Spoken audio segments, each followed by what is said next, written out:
The problem between Egypt and Ethiopia over the Grand Ethiopian Renaissance Dam project dates back to February 2011, and efforts are exerted to resolve the issue. Ethiopia is convinced that the project will have huge benefit to all the three riparian countries, namely Egypt, Ethiopia and Sudan.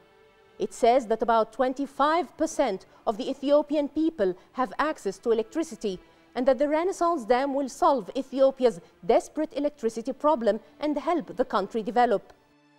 The Renaissance Dam is a hydroelectric generation plant projected to have a generation capacity of 6,000 megawatts at a cost of about $5 billion. The project site is located on the Blue Nile River, some 20 kilometers upstream of the Ethiopia-Sudan border. This dam built by the Ethiopian people. We don't get to build this dam a single cent from abroad, loan or donation. You understand? Yes, what it's a national project. I mean, it's a national, not only a national project. We are not getting anything on the Nile Basin at all, because Egyptians are active on diplomacy than Ethiopians. So this dam is not a government project. It is the project of 90 millions of Ethiopians. When the Ethiopian people deciding... We're 90 million too. Yeah, of course. Yes. we are the same. When the Ethiopian people to decide this is our project, said,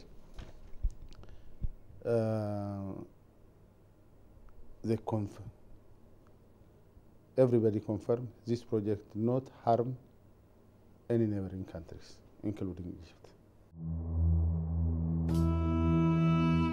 Since the dawn of history, Egypt has realized the importance which the Nile River holds to its very existence and the survival of its people. Egypt depends on a compendium of agreements and international law to preserve its established natural and historical rights to the Nile River waters. This includes the colonial-era 1929 agreement signed between Egypt and Great Britain and the 1959 treaty between Egypt and Sudan. In 1993, the Cairo Cooperation Framework was signed between Egypt and Ethiopia, from which 86% of Egypt's Nile water originates. Egypt's current quota of the Nile's water amounts to 55.5 billion cubic meters per year. Egypt and Sudan have concerns on the impacts of the Renaissance Dam upon them. Egypt views the Renaissance Dam file as a matter of national security. Egypt says that Ethiopia has not abided by the principle of prior notification, and it has been calling on Ethiopia to stop the construction of the dam until the studies on the impacts of the project are finalized. The case of Egypt is different than the case of any other Nile Basin country. Egypt depends totally on the River Nile. 95% of Egypt's water comes from the River Nile. So we have to make sure that our dependence is supported by regulations and so on. Egypt took part in launching the Nile Basin Initiative, the NBI, which resulted in the Nile Basin Cooperative Framework Agreement, the CFA. Egypt and Sudan oppose signing the CFA, though. Article 14b, pertaining to water security, is the most important article that is still unresolved. The CFA was signed by 6 countries in 2010 and 2011 and ratified by Ethiopia and Rwanda in 2013. Ethiopia's position is that the historical agreements signed by Egypt need to be replaced by the CFA. How effective is international law concerning the Renaissance Dam dispute? International law may help you to find certain solutions, but if there is no political will both on Cairo and Addis Ababa, whatever the international law will say will not be useful to solve the problem. The problem is based on a political will of the two countries to find a solution. The Renaissance Dam problem was aggravated during the rule of then Muslim Brotherhood President Mohamed Morsi, whose meeting with Egyptian politicians on June 3, 2013, suggested hostile acts against Ethiopia to stop it from building the dam. In your opinion, how detrimental was the mistakenly televised meeting between then President Mohamed Morsi and political leaders, and which included irresponsible utterances by political leaders about the Renaissance Dam? How harmful was that to the water file and to relations between Egypt and Ethiopia at that point in time? I would say that it hurted very much, the relation between Egypt and Ethiopia, and it does not actually reflect the opinion of Egyptians. And I hope that we both consider this as history. Morsi's incompetence and failure while dealing with the water file and Egypt's foreign policy in general was one reason why the Egyptian people revolted on June 30, 2013, demanding he steps down. Egypt's current leadership has been stressing the right of the people of the Nile Basin countries, including Ethiopia, to develop, and the right of the Egyptian people to protect and secure their own share of the Nile's water to be able to live and survive. Egypt-Ethiopia relations have been improving, and both countries have been working on confidence building. Peace in Focus brings you the details about the current positions of Ethiopia and Egypt and the progress made so far to resolve the Renaissance Dam problem. We spoke to Honorable Abadullah Gemeda, Speaker of the House of People's Representatives of Ethiopia. Mr. Gemeda is former Minister of National Defense of Ethiopia and former Chief of Intelligence. He headed an Ethiopian public diplomacy delegation comprising 66 members that visited Egypt in December 2014.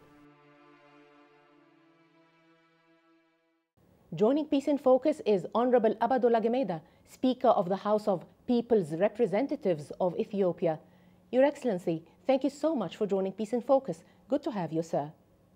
Thank you for giving me this opportunity to interview by your television. A very important thing happened while Egyptians were busy with their own revolution. Ethiopia announced in April 2011 that it intended to build the Grand Ethiopian Renaissance Dam. The construction is progressing in spite of the fact that the studies on the impacts of the dam have not been finalized. What message would you like to convey to the Egyptian people and government about the Renaissance Dam that has caused tensions between Ethiopia and Egypt? It is a coincidence. We are not, the Ethiopian government not plan with Egyptian revolution. We don't have any information about internal movement. It is a coincidence. We are sorry for that. It's a coincidence. You know, at that time, before the parliament, the past parliamentary election going on, many countries were signed on ratifying the CFA. And the Egyptian delegation came to me, myself, from Foreign Affairs, accompanied by the Egyptian ambassador to Addis. And they came to me, they told me, please, don't rectify the CFA. Already that was on the parliament, on the table. They came to me on Monday. We were going to rectifying on Tuesday. They had. You mean the framework agreement? Yes, on our parliament. They came to me, please, we are not elected the parliament, and we are in the problem, don't rectify it. We discussed, we stopped for 3 months. After that, as you know, there was a public announcement which was during the rule of then President Mohamed Morsi. Yes. Wow, this is the televised meeting. Yes, this is bad. So after they send us, please, let's stay And after we take it seriously, and they announce it, it's not good. So we actually are not taking seriously, because the best thing is to discuss, not to announce or to declare anything. So not, as I told you, it's a coincidence. We are not taking the advantage. Secondly, our late Prime Minister came to Cairo for the first time to explain this issue, to talk with the leaders. Thirdly, to build trust, we suggest, our government suggests, to establish joint, not only from 3 countries and other international experts on water, to come together and to see everything, and to, if there is a new thing come out from that report, to see. So that was our proposal, not the Egyptian proposal. To what extent will Ethiopia be committed and abide by the recommendations of the international consulting firm decided on by Ethiopia, Egypt, and Sudan to study the impacts of the Renaissance Dam? If the firm finds out that the Renaissance Dam will have detrimental repercussions on Egypt, will Ethiopia abide by the recommendations of the firm? The Ethiopian government have a confidence on that building, on that dam. Because of that, suggested to give confidence and trust for Egyptian government and Egyptian people. That is why the late Prime Minister, when the issue is coming, he suggests to have a joint committee, not only from 3 countries experts, by adding other international experts from other countries, which we agreed on, yes, to study it. Yeah. And they come out with first report. Yeah. The report is okay. But now there is a firm that's going to work more, yeah, and study more. If there is anything, the Ethiopian government is agreed or committed to do. Will it be committed to the Yeah. findings? Yeah. If Yes. the firm Yes. finds out that there will be harmful repercussions Yes. on Egypt, Yes. will it abide by Yes. the findings? Yes. Yes. It's nice to hear it from the Speaker of the Parliament. Yeah, because as I told you, we are extremely confident this dam is not harming our Egyptian brothers. Not at all. Rather, it is useful for Egyptian brothers. When the public diplomacy, I was put it clearly, and the other officials also put it clearly, we suggest that if it is possible, we need Egyptian brothers to contribute for this dam, because it is useful. First, it is contain all siltation. We know how millions of dollars every year the Egyptian government paid to clean the Aswan Dam. So that silt might be avoided. Secondly, the Egyptian people get a regulated water, rather rainy season and the dry season, regulated every time. So, Mr. Parliament Speaker, if the study, the findings of the international consulting firm decides that there will be harmful repercussions on Egypt, Ethiopia will be abiding by the findings, yes, and the recommendations? Yeah. These firms have to come by 3 countries. That is it. Yes, it has been decided by the 3 countries to have this consulting firm, international consulting firm. Yeah. If it finds out that there will be harmful repercussions on Egypt, Ethiopia will be abiding by the recommendations. Yes. And will be committed. Yes. So why are you progressing with the work then and constructing the dam when the studies are not finished, finalized? We are confident. It is not harmful for Egyptian people. It is not hurting Egyptian people. And if it was found out that there will be harmful repercussions on Egypt, then you will be committed to the findings? Yes. That sounds great. Honorable Abadola Gemeda, Speaker of the House of People's Representatives of Ethiopia, thank you so much for joining Peace in Focus. It has been interesting talking to you, sir. Thank you for giving me this opportunity to interview by your television. Thank you, sir. Peace in Focus also covered Egypt's position on the Renaissance Dam. We spoke to Dr. Mahmoud Abu Zaid, who played a pivotal role in launching the Nile Basin Initiative.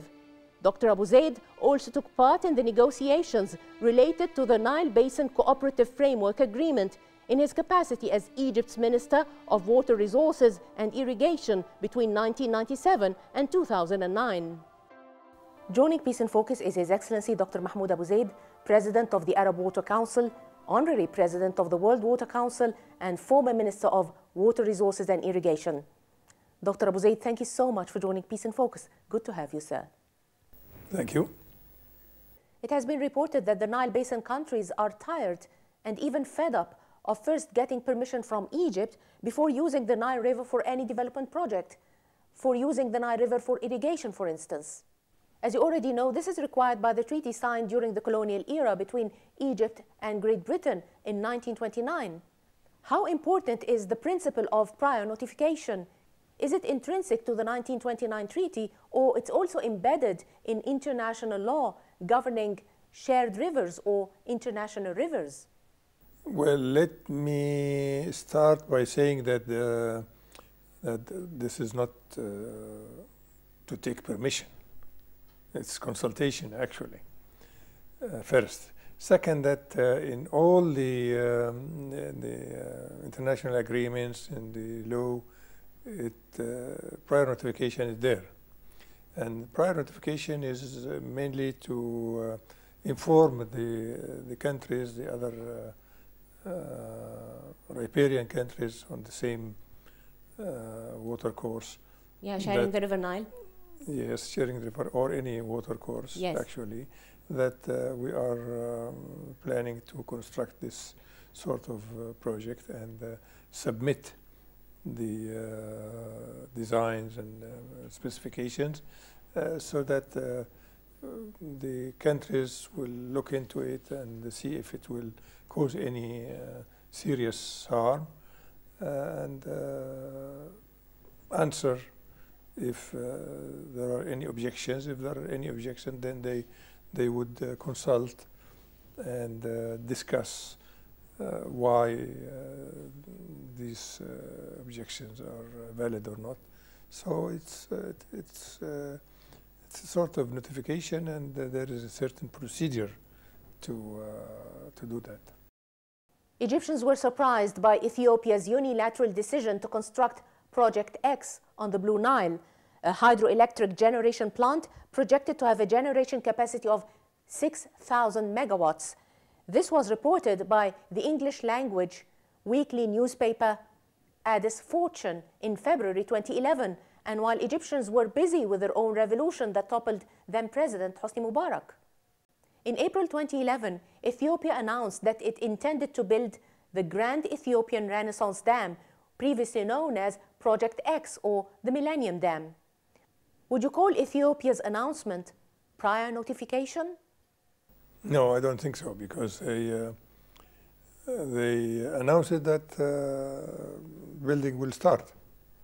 I mean, they're not asking if we think it has any negative impacts or not. They said we started doing that. So it's not prior notification. What should have been the procedure taken by Ethiopia had it decided to abide by the principle of prior notification? It should have written to the Nile Basin countries, telling them that we plan to do this, and here are the the preliminary designs and the specifications, and if you have any objection, please tell us. Huh? And impacts and all that? Well, not necessary, but we, when they inform us, we will look into the impacts and see. Of course, if they tell us these are the impacts, it could have been much better. And how much time, like the time factor, I mean, how much time should it... Well, usually the procedure, there is a procedure for prior notification. A procedure put by international organizations in the international laws and so forth. But it might be about 6 months.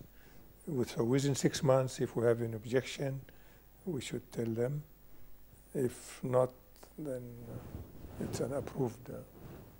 Speaker of the House of People's Representatives of Ethiopia, Badola Gemeda, informed me that Ethiopia's Prime Minister later visited Egypt to explain the situation to the Egyptian government. Would this move be considered prior notification? No, because we should look at the designs, we should look at the specifications and examine it and see what sort of studies and so on. It's not just to tell them that we are going to do that. This is not...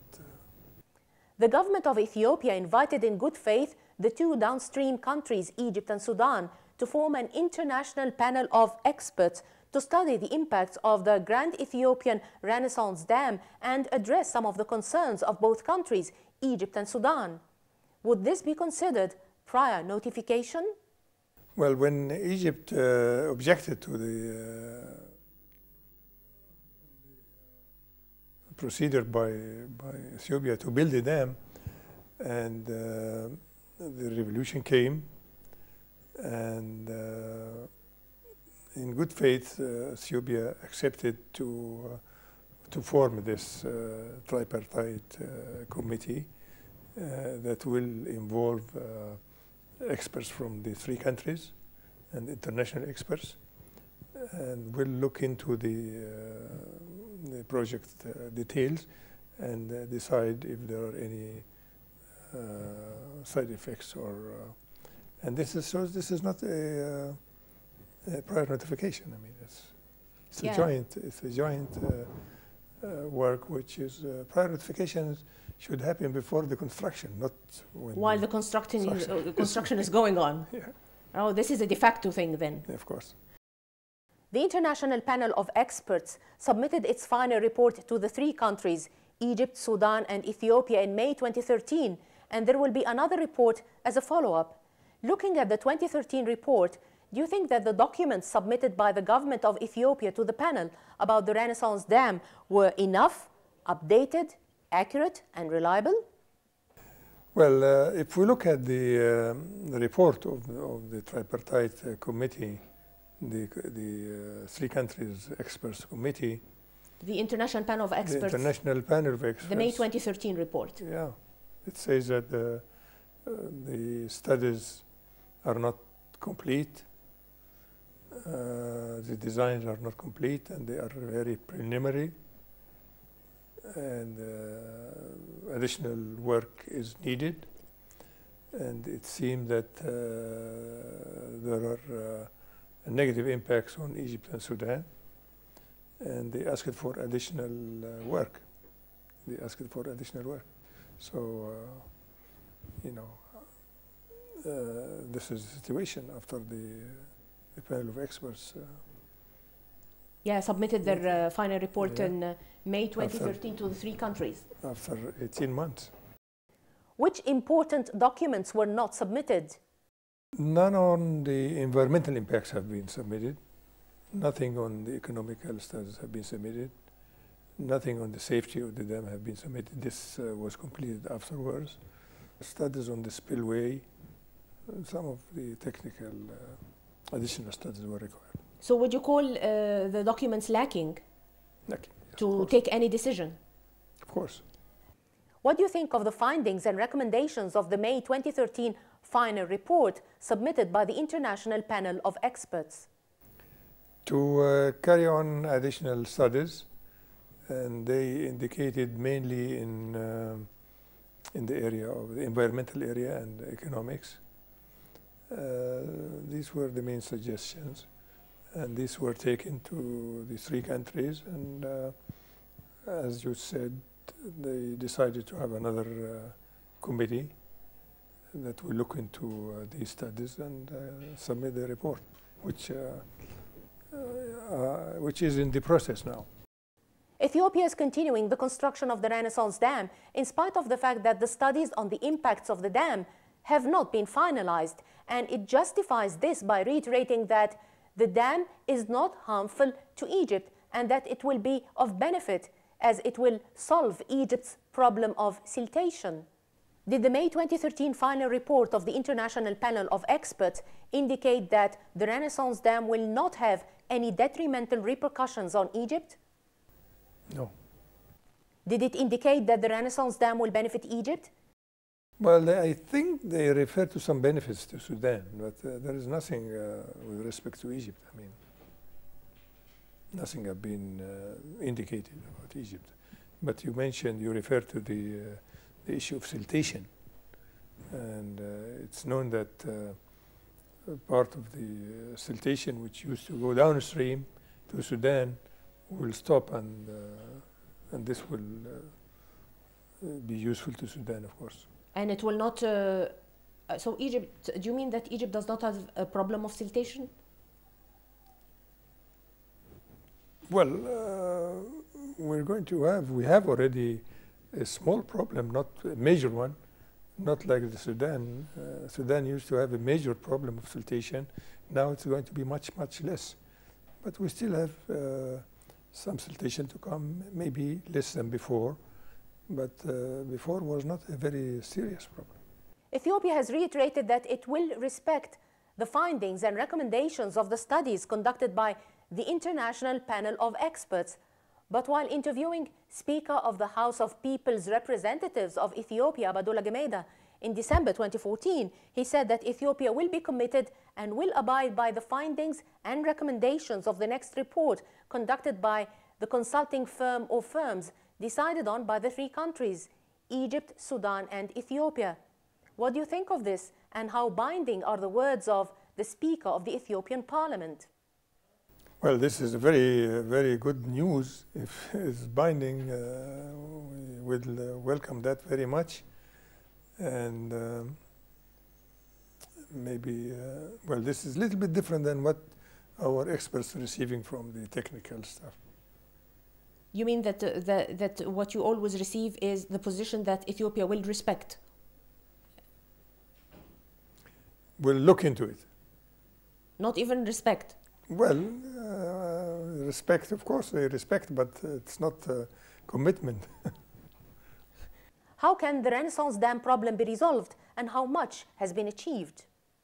We believe that it's going to have some serious side effects on Egypt, and probably Sudan too, not as much as on Egypt.